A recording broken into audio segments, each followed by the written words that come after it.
program schedule to bring you a special Skylab report. ABC News presents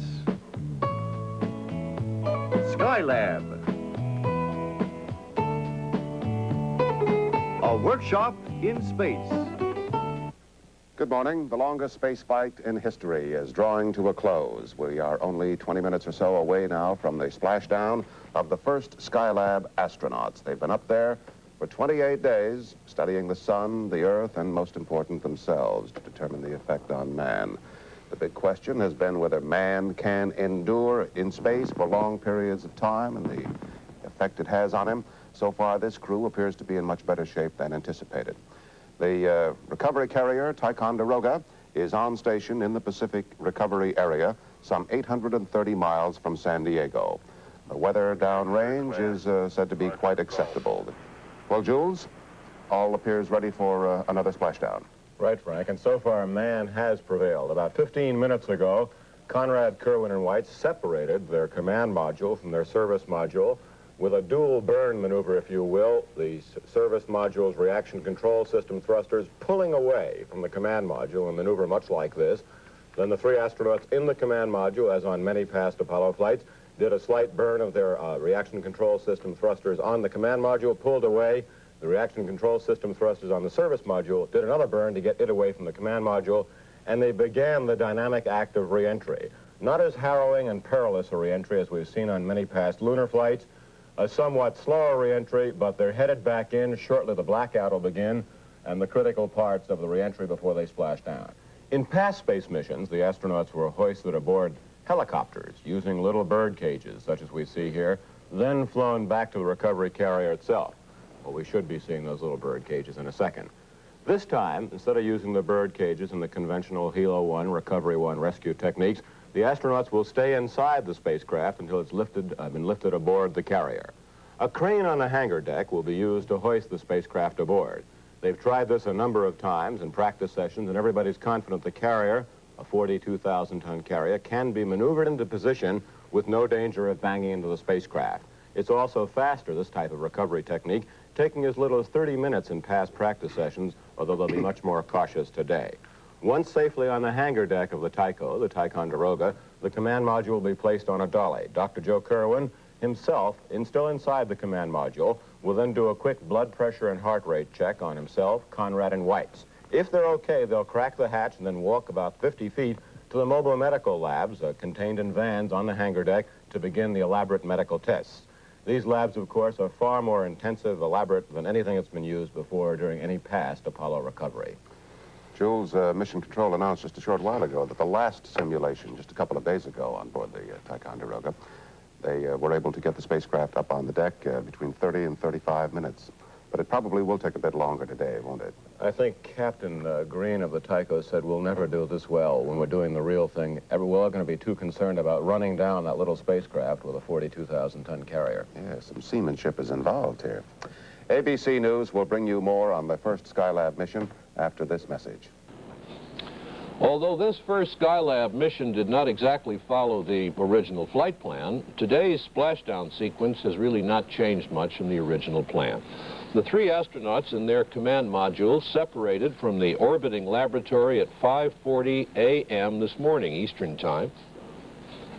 A few seconds before 9:34, or about 4 hours after separation, they will knife through the atmosphere 75 miles above the Earth. The target point for splashdown is in the Pacific Ocean at the center of a landing area about 600 miles long and about 150 miles wide. The astronauts are aiming for a landing at 9:50 Eastern Time in the ocean at a point 830 miles southwest of San Diego, California. That's where the aircraft carrier Ticonderoga is on station, waiting to take the crew aboard. And that will be that old carrier's final mission, picking up these Skylab astronauts. Roy Neal and Jim Hartz, how's it going in Houston?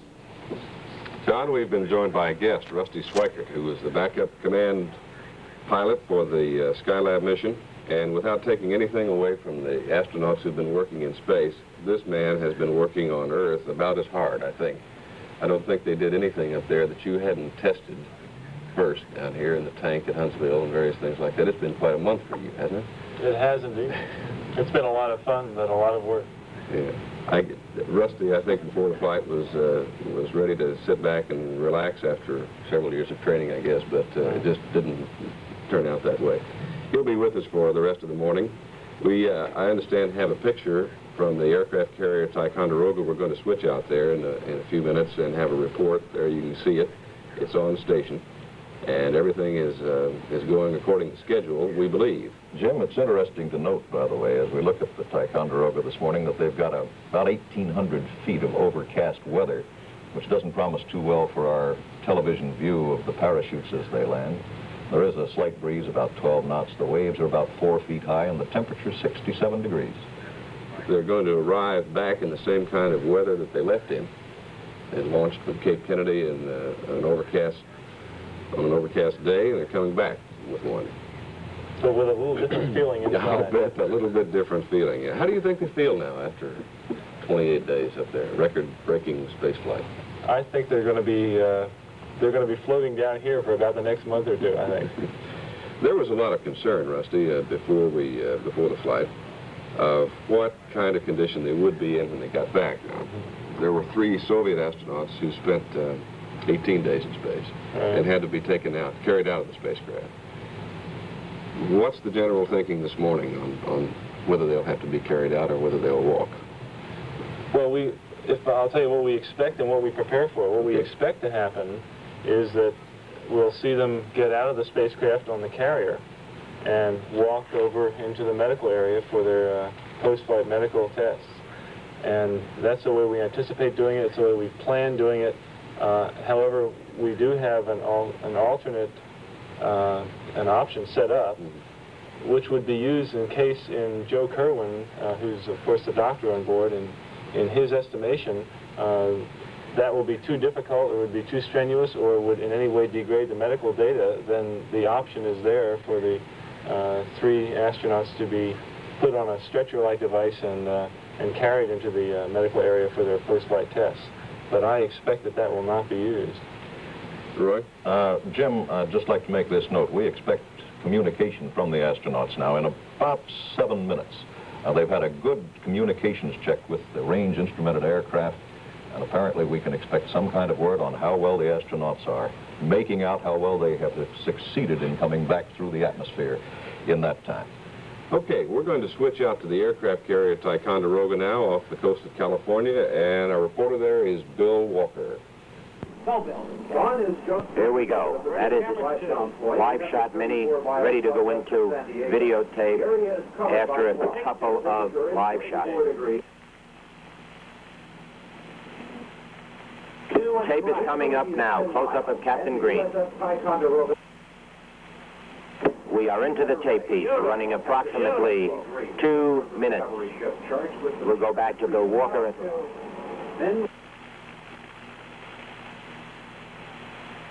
This is Hal Klassen, Jim.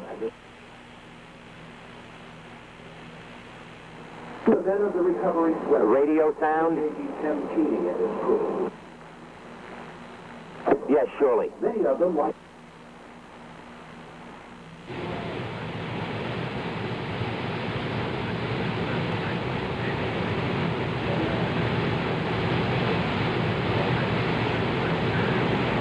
Are they having a problem with their communications?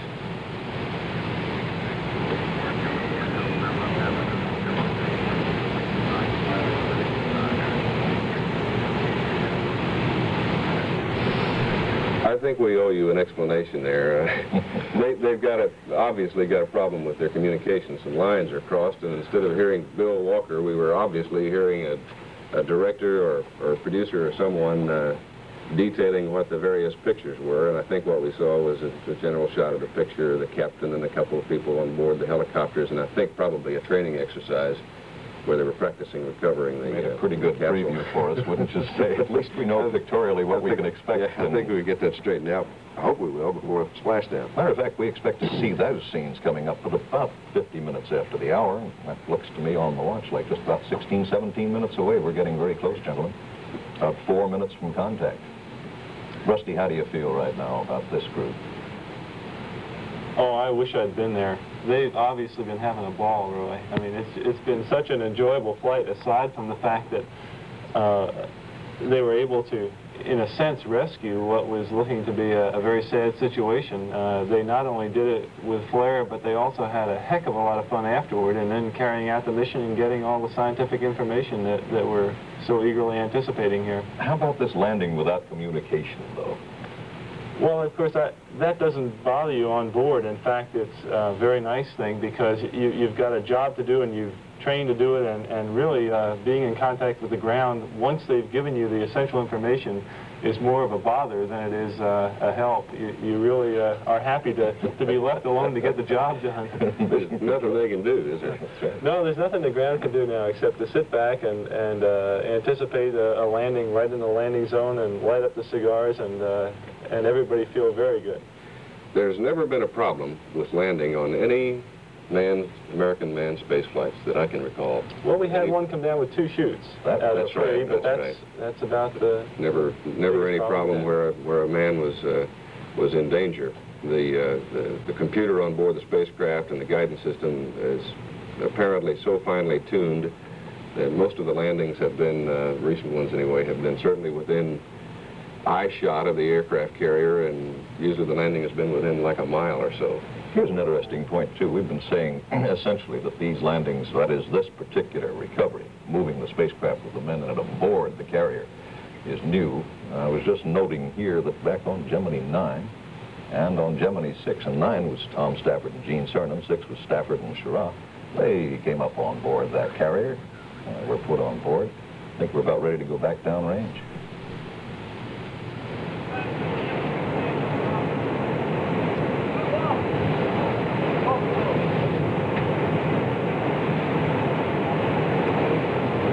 You can see it's kind of dawn in this area of the Pacific, off the coast of California. They got a layer of clouds at about 1,800 feet, so unless the spacecraft and its chutes comes down through one of the holes in the clouds, we won't see it until right before splashdown. There are some holes. Yeah, you can see it. So maybe we will get a view of it before. Well, they should be nearing the end of their blackout, and we expect communication here in, about 1.5 minutes as they come into the range of that aircraft that's standing by to relay communications back to us here at the Johnson Space Center. Roy, I think we're seeing now a view from on top of the clouds, if I'm not mistaken. That's probably the photo helicopter. We may get some very good photos of the spacecraft coming down from on top. Good point.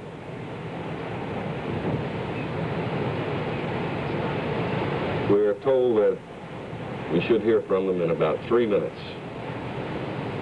I don't know whether we'll ever hear from our reporter out there. That's right. End of blackout is at 40 minutes and 12 seconds after the hour, and Mission Control has just reported that we can expect communication within seconds after that. Of course, you're seeing a very happy crew on that ship also, about to decommission the ship, and here they are about to pick up the passengers from the first space station that we've ever had, and I think they're about as excited as people here. Oh, I mentioned they are. There's that view from on top of the clouds, the photo helicopter. From up there, it looks as if we have a fighting good chance. It's like one big hole in the clouds, too. I wonder if we'll go right down through it.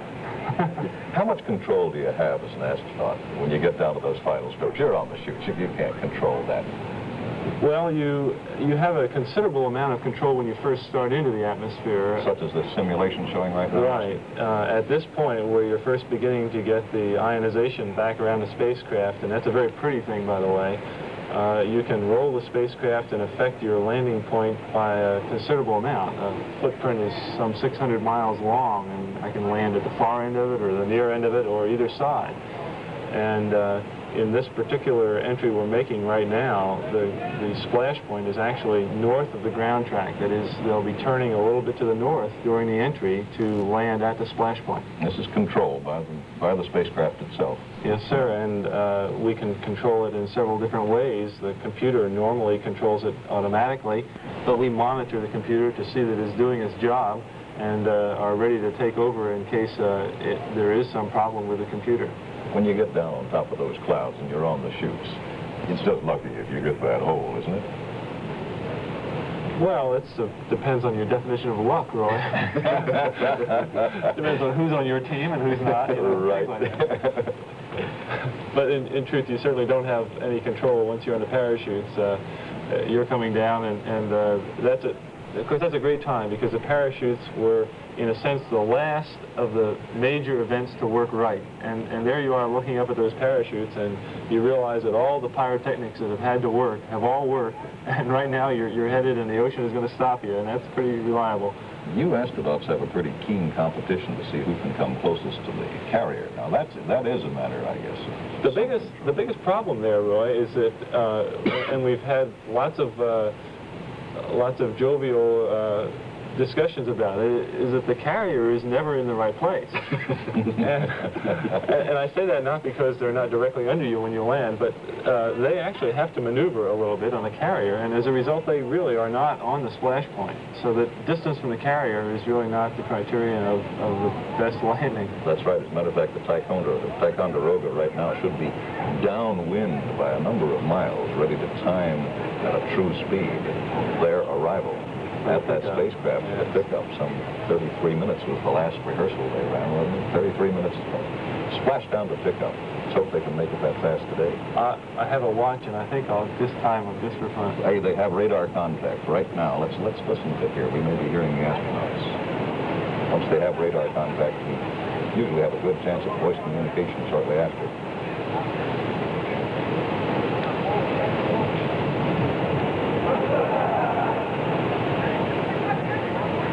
One of the reasons why they're Rate 188 miles on Ticonderoga's radar. How does that sound to you, Mr. Schweiker? I hope they're getting closer.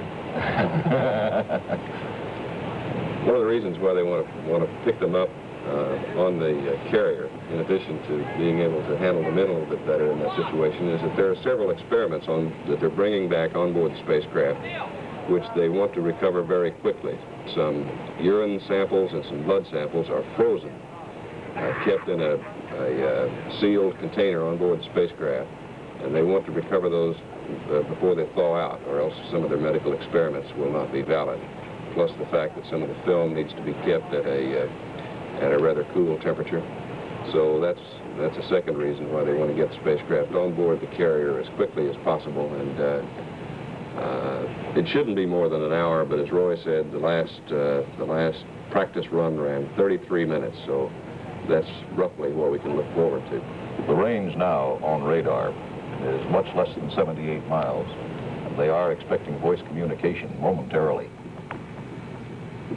Well, the trend is certainly right, Roy. It's moving in the right direction. Right.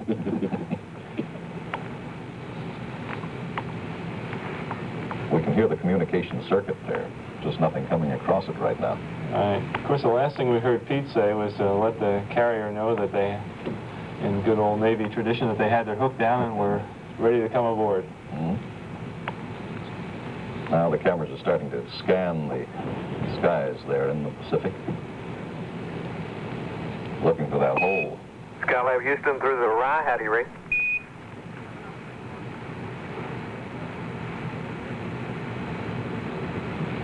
Of course, that's Dick Truly, the Capcom, making a call to let them know that they're potentially, at least, in communication. Sitting in a chair in mission control. Skylab Houston through round 1. How do you read? Right. Especially on this flight.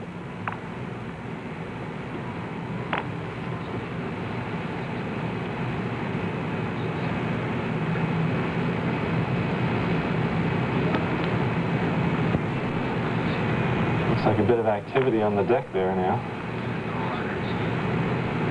There are helicopters in the area, and if the plan is still the same, some of the para-divers would go down to the spacecraft, make sure everything was all right. They do have the capability to take them out of the spacecraft while it's on the Through ground. round 1. How do you read?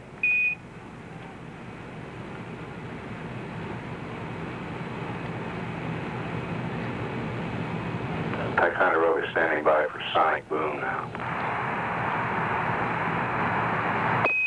Skylab Houston through round 1. How do you read?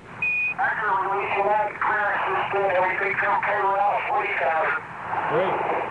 Very good, Pete. You're in the groove. out of 40,000 feet. So very shortly the drogue chutes will be coming out. And that's the latitude and longitude that the computer says they'll be splashing at. And right about now they'll be out of 30,000 feet and the drogue chutes will be coming out at 25. That's the simulation of the drogues coming out. 2 chutes on the drogues, 3 on the mains. That's right, they're relatively small chutes and they stabilize the spacecraft from oscillating. And of course we just got the report that the onboard computer agrees very well with the splash point, so that's good news.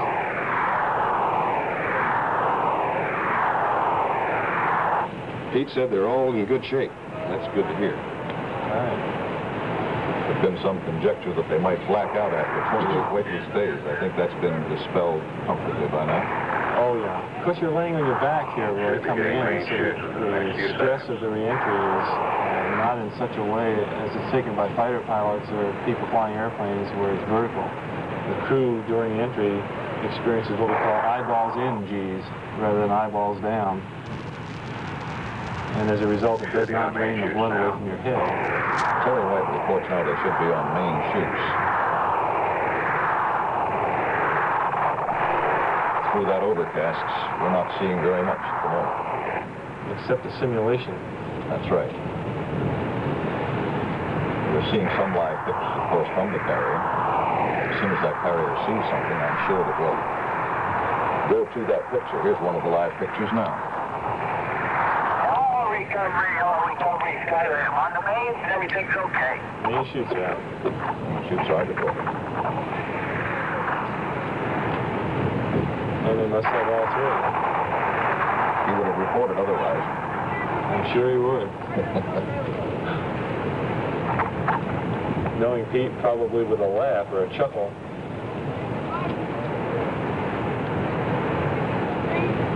They maintained a remarkably good sense of humor all through this mission and have quite obviously had a really enjoyable time. Pete has been that way, I guess, since he was a little kid.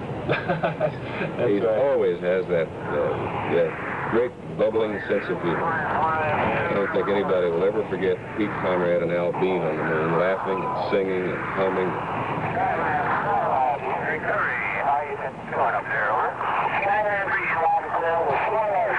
everything's fine.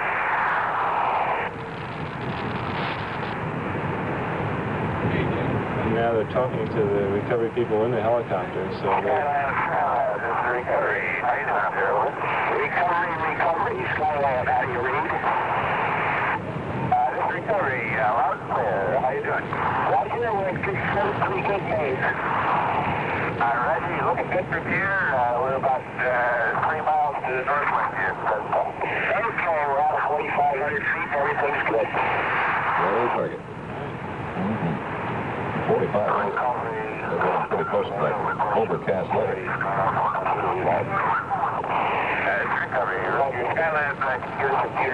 Didn't Pete Conrad have a birthday while he was in orbit? Yes, he did.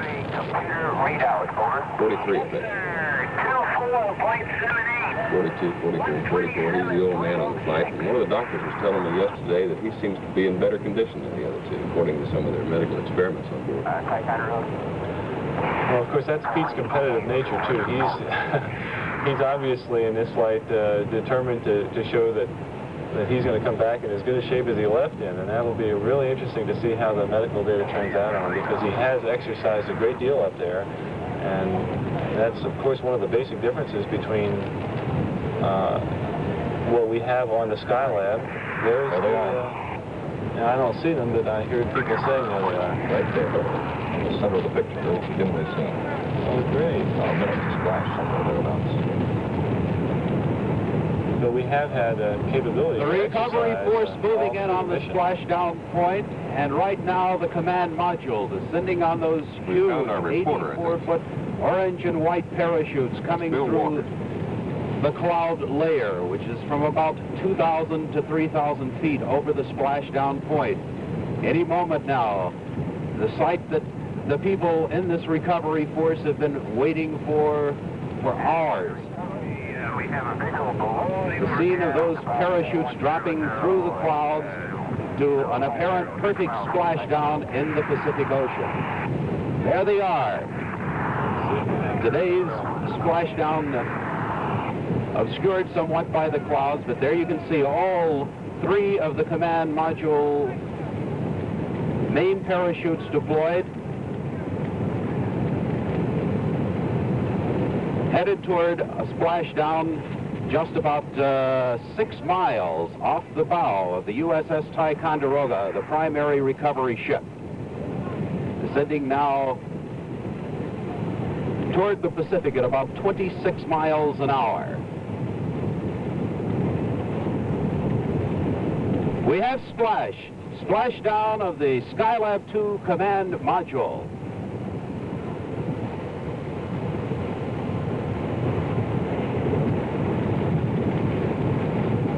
A perfect ending to Skylab 2, apparently, on its way now as the USS Ticonderoga, only 6 miles from the splashdown point in the Pacific. And there's the command module landing in what NASA calls a stable 1 upright position.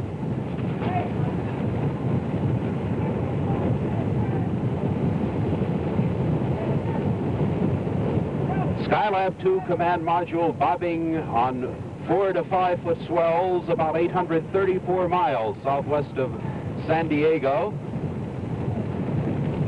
And the recovery effort begins. There's the primary recovery helicopter, piloted by Commander Arnie Fieser. And into the water, Lieutenant Tim Keeney, leader of the recovery swim team. Lieutenant Keeney being dropped downwind of the command module, checking the module out to see if there are leaks of the propellants and the thruster engines on the command modules, the engines with which the crew was able to control the attitude of their spacecraft on reentry. And there is the Earth Landing Systems recovery team, led by Lieutenant J.G. John Graham, into the water, jumping onto the 3 huge main parachutes that brought the command module safely down in the Pacific.